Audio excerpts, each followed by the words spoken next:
Salut à tous, comment ça va? Est-ce que vous m'entendez bien? Vous avez vu ce que j'ai derrière moi les gars? J'ai reçu ça aujourd'hui, 2 gros colis Cooler Master. Alors j'ai déjà ouvert les colis, parce que je savais pas ce qu'il y avait dedans. Je les ai reçus, mais je savais pas si c'était des produits qui étaient déjà annoncés ou pas, ou... Enfin ça se trouve, je me suis dit, ça se trouve c'est des trucs qui sortent dans 3 semaines et j'ai pas encore le droit de les montrer. Donc j'ai ouvert et c'est des produits que j'ai déjà vus annoncés sur les sites, donc normalement je peux vous les montrer. Comme je vous l'ai dit, on va commencer pas par celui-là, par celui-ci. Pourquoi? Parce que dans celui-ci, il n'y a qu'un seul produit, mais ils l'ont mis en plein d'exemplaires. Alors, je ne vous spoile pas plus. Passons tout de suite à la caméra vue du dessus. Alors, est-ce que là, comme ça, vous avez une idée de ce que c'est? Normalement, les vrais reconnaîtront. Des ventilateurs à l'eau, sont-ils bien? Un ventilo. Eh oui, les gars. Ah, vous êtes très perspicaces, en même temps, c'était facile. Hein. Ça va, je vous pose pas des questions trop compliquées. Tout à l'heure, je vérifie, j'ouvre le colis pour vérifier, pour me dire... Attends, est-ce que c'est pas des produits sous NDA ou je sais pas quoi? On va vérifier avant. Et là, je déballe. Et qu'est-ce que je vois?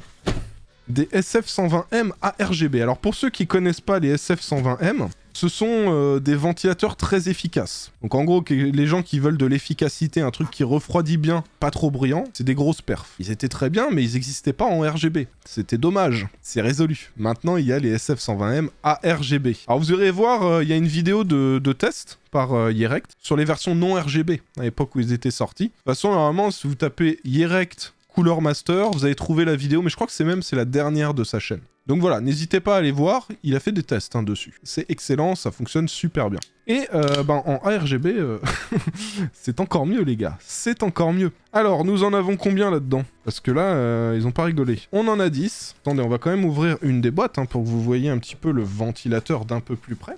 C'est quand même l'objectif, les gars. Ok, alors la partie centrale, vous voyez, avec le logo, on peut la tourner, c'est cool. On peut l'adapter en fonction de comment on a placé le ventilateur. Le ventilateur est quand même assez lourd, Je suis assez surpris du poids, là, que j'ai en main. Ça me semble beaucoup plus lourd que des ventilateurs classiques. Je vais essayer de vous mettre le RGB. Et voilà pour le RGB, les gars. Et il est beau, Il est très très beau. C'est validé, on est d'accord, Voilà, vous voyez à quoi ça ressemble, maintenant. Validation validée, c'est clair.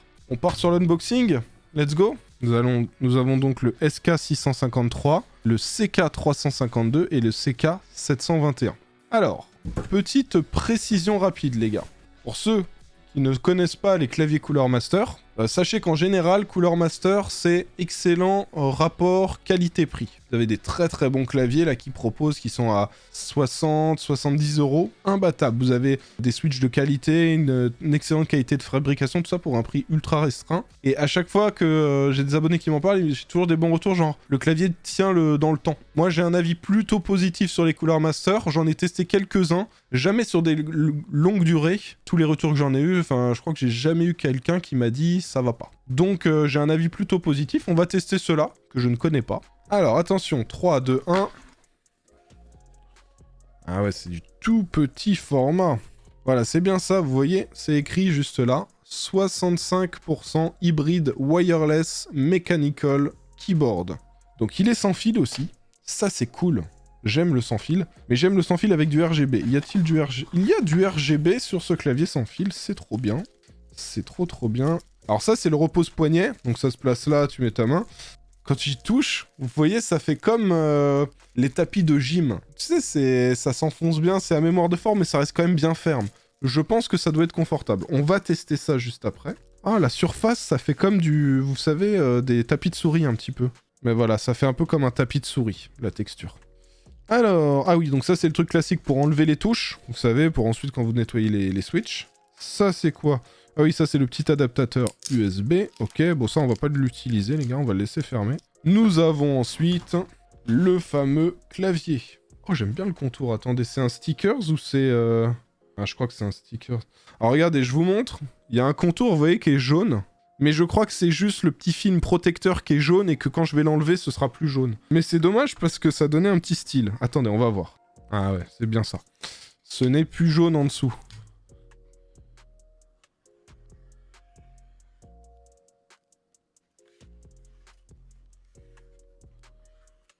Voilà comment ça fait. C'est aussi très beau avec le contour argenté en vrai. C'est même mieux que le jaune. Alors, on doit avoir un bouton power là quelque part. Je suis vraiment en train de chercher le bouton power sur mon clavier là. Ah attends, bah si, wireless. Alors attendez, vous savez quoi? Plus simple, pour l'allumer, on va le brancher. Il va falloir que je trouve ce bouton power. Alors, je me suis dit peut-être faut rester appuyé sur ce bouton. À gauche du clavier? Ah, mais attendez, je l'avais pas vu, regardez, c'est là. Donc là, hop, on le met en sans fil. Il s'allume. Ah, le RGB est beau. Hein. Là, c'est violet. Je sais pas si vous le verrez bien à la caméra. Parce que souvent, les lumières, quand elles sont trop lumineuses, elles affichent blanches à la caméra. En tout cas, c'est joli, hein. C'est vraiment très très très joli. Alors attendez, je vais rapprocher le micro, mais sachez que c'est pas le micro parfait hein, pour entendre le bruit des touches, mais au moins comme ça vous fera un bon avis.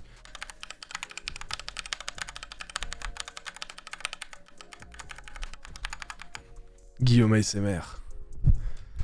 Bonsoir à tous. Ce soir, nous allons écouter des switches mécaniques. D'accord? Alors, on enchaîne. Alors, mon ressenti sur ce clavier. Déjà, pour moi, on va dire, je vais vous dire, s'il est à plus que tel prix, il est intéressant. S'il est à moins que tel prix, il est pas intéressant. Ok? 134,99. Alors, je le trouve un peu trop cher. Pour moi, le juste prix de ce clavier, ce serait 120. Tu vois, à 120, il est sans fil. Niveau connectivité, ça va. Il est Bluetooth. Il est sans fil classique, tu peux le brancher en filaire. Niveau compatibilité, ça marche surtout. Ça, c'est cool. Là, de ce que j'ai vu, c'était assez réactif, mais il faudrait vraiment tester en jeu pour voir la réactivité du clavier. Les switches ont l'air ok, même si c'est pas les meilleurs brands que j'ai testés. Mais ceux que j'avais testés qui étaient mieux, bah, c'était un clavier à 220 €. Hein. Je vous le dis, c'était le Logitech G915 TKL là, qui avait les switches tactiles. Ça, c'était ouf. Mais c'est le double du prix, donc c'est pas comparable. Eh, vous voulez que je vous fasse gagner genre 2 des 3 claviers Cooler Master par exemple, ou des trucs comme ça? Je vais peut-être en avoir besoin parce que là, s'il y en a qui sont vraiment ouf là parmi tous ceux que je teste, ça finira peut-être dans les tops des meilleurs claviers 2022. Et je pourrais voir une fois que j'ai tourné mes plantes. Oh, il est beau celui-là. Attendez, je vous mets la bonne caméra pour que vous puissiez voir. Donc le SK653. Mais oui, si vous voulez qu'on fasse un truc comme ça, ou même j'ai plein de trucs que je peux vous faire gagner, là, des trucs qui traînent. Je vous fais un quiz pareil, hein, si vous voulez. Ce clavier me fait fortement penser à un Logitech G915. Bon, il a aussi énormément de différences, hein, c'est pas un plagiat tout ça, mais je pense qu'il y a une petite inspiration, ils ont dû comprendre que ça plaisait bien aux gens, et ça m'y fait fortement penser. Quel est le prix de ce clavier, les gars? SK653. On va aller regarder en direct, et il est sans fil, hein, aussi, les gars, il est sans fil. Il est RGB, tout ça, donc voilà. Et ce sont des switches linéaires. Linéaires, donc je vous ai dit, c'est force d'activation toujours la même. Je sais pas ce que vous en pensez. Alors, niveau design, c'est très réussi, mais ça, je vous l'avais dit. Pour moi, il y a de l'inspiration côté Logitech. Bah, vu que c'est très réussi côté Logitech. Ils sont inspirés de certaines choses qu'on retrouve, et globalement, le design est très réussi. Le RGB est bien. Le RGB est très bien. Moi, je valide. L'espacement des touches... c'est très bien aussi, moi ça me plaît bien, là quand j'ai testé la frappe, ça me plaisait bien aussi. Je vous fais le petit test audio, il est pas mal pour un setup full blanc. Voilà, en blanc c'est bien aussi, faudrait regarder mais il y a peut-être d'autres versions hein, que la version blanche. Alors celui-là je le trouve mieux que l'autre. Ça va peut-être vous sembler étrange parce que moi je suis plus format compact TKL. Celui-là il a un pavé numérique mais je le trouve mieux que l'autre, à 150. Je vous cache pas que je pense que je vais l'utiliser quand même quelques jours là. Faut vraiment que je le teste sur plusieurs jours pour voir s'il n'y a pas de soucis, de choses comme ça. Il a l'air robuste. Le design pour moi est réussi. Pour moi, celui-là, SK653, les gars. Mon premier avis comme ça, à chaud, déballage, test, avis. Je vais vous faire écouter le bruit des touches. Vous allez me dire ce que vous en pensez. Il fait le bruit d'un clavier à switch rouge. Hein. Moi, celui-là, je le valide, les gars. Celui d'avant est pas mal, mais peut-être un tout petit peu trop cher selon moi, de 15 € à peu près. Celui-là, je le trouve ok. Vraiment que je teste un peu plus pour faire mon choix, mais celui-là, vous allez possiblement le revoir dans le top des meilleurs claviers pour 2022. Alors voilà donc pour ce clavier, on enchaîne avec le dernier. Hop là. Le CK352 Mechanical Gaming Keyboard with RGB Backlighting and Dual Keycap Color Design. Donc, clavier filaire, mécanique, avec des touches de plusieurs couleurs. Donc là, vous voyez, on a du noir et du gris. C'est pour ça que je vous disais, il y a moyen que ça rentre super bien, celui-là. En vrai, il m'a l'air très réussi niveau design aussi, hein, celui-là. Hop là, alors attention, unboxing dans 3, 2, 1, c'est parti. Hop là, 67,99 sur Gros Bill, celui-là? Attendez, vraiment 67,99 sur Gros Bill? Attendez, il faut que je vérifie. 80 sur la Fnac, 80 chez LDLC. Attendez, on va tester, les gars. Prenons notre temps, mais ça sent très bon.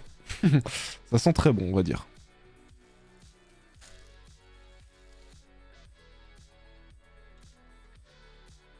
Je sais pas si vous le verrez là à la caméra. Vous voyez, c'est comme du métal mat. Il brille pas, vous voyez. Alors les gars, j'ai une bonne nouvelle. Le SK653 d'avant, je le trouvais très bon, je réfléchissais à le mettre dans mon guide d'achat des meilleurs claviers gamers. J'y réfléchis. Celui-là, c'est sûr. Hein. Celui-là, il sera dans le guide d'achat, les gars. Vous le savez direct. Celui-là sera dans le guide d'achat des meilleurs. À 69 €, les gars, j'ai l'impression, vous voyez, j'ai l'impression d'avoir un Corsair à 120. Mais là, tu me dis, il est à 69. Bah, en vrai, il vaut trop le coup, quoi, à 69. Alors, pour ceux qui voient pas, là, on a une belle plaque en métal. Le RGB, il est bien. Le RGB est bien, c'est validé. Au niveau des touches, c'est ok. C'est pas 100%, vous savez, mat, tout ça, là. Ça reste quand même un peu lisse, mais pas trop non plus. Donc très bien aussi. Et alors les switches, ces switches rouges-là sont beaucoup plus agréables que les switches rouges du clavier d'avant, qui en soi étaient ok. Mais là, ceux-là sont vraiment très bons. En fait, tu vois, j'aurais dit, ah, qu'est-ce qu'il a comme défaut? Ah, bah, le câble, il se détache pas. Ah, bah, le câble, il est pas tressé. Ah, bah, il est pas sans fil. Il y en a aucun qu'à ça, à ce prix-là, tu vois. Donc, au final, ça reste quand même un excellent rapport qualité-prix. Le RGB personnalisable, on va voir, normalement, oui, voilà, tu vois, tu peux changer les effets. Et normalement, il y a un logiciel aussi, hein, les gars. Là, moi, je vous le fais en mode manuel et tout. Après, vous avez le logiciel Cooler Master, hein. Enfin bon, moi, design validé. Ergonomie validée. Et quand je dis ergonomie, c'est aussi qualité des switches. Enfin, selon moi, le ressenti quand on utilise les switches, c'est vraiment excellent. Rapport qualité-prix, excellent. En gros, c'est pour ça que je vous dis, les gars, celui-là, c'est sûr à 100% qu'il sera dans mon top des meilleurs claviers pour 2022. Celui-là, je vais vous le recommander à fond. Alors, faut quand même que je le teste encore. Je pense que je vais le tester sur les prochains jours. Je me demande si je vais pas utiliser celui-là, là, sur Super People, quand on va y jouer avec Jig. Je vous le remonte. Le voilà. Donc celui-là, c'est mon gros coup de cœur de la soirée, et je pense que je vais rester dessus pour jouer avec Jig. Bon voilà les gars, ça y est, bah, ceux qui regardent la vidéo sur YouTube, sachez qu'on a, ça c'est un best-of qu'on a fait pendant le live Twitch, donc on fait tous ces unboxings là. Ceux qui veulent venir voir les lives, vous avez le lien dans la description juste en bas. J'espère que ce petit unboxing et présentation des produits, ça vous a plu. Si c'est le cas, comme d'hab, n'oubliez pas le pouce bleu, pensez à vous abonner si c'est pas déjà fait, et on se retrouve dans quelques jours pour une nouvelle vidéo. Allez, à bientôt, et vous avez le chat juste ici qui vous dit coucou. Voilà, allez, ciao.